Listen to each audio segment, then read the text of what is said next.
Hello friends, welcome to our channel The Studyopia. Today we will discuss little bit about pollination.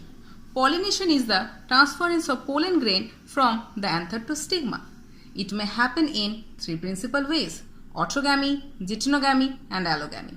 In autogamy, the pollen of the same flower may fall on the stigma by itself, means pollination takes place in same flower.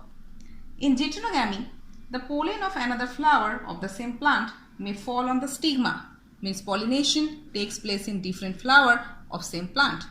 In allogamy, the pollen of a flower of another plant of the same species may fall on the stigma, means pollination takes place in different plant of the same species.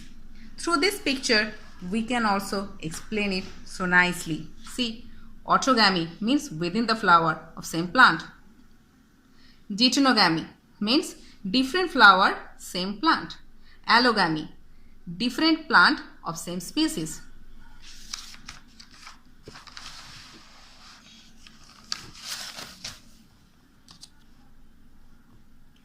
Now, kinds of pollination: self-pollination and cross-pollination.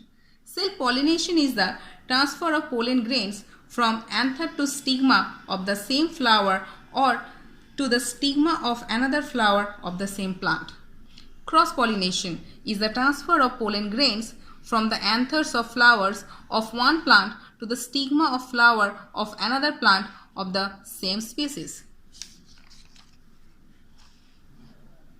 Now, the advantages and disadvantages of self-pollination. Parental characters are preserved. No wastage of pollen grains.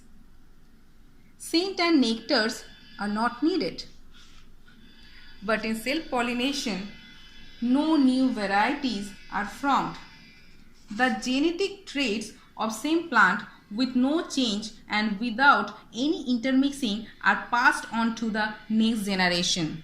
That's why weaker characters cannot be eliminated. Now the advantages and disadvantages of cross-pollination.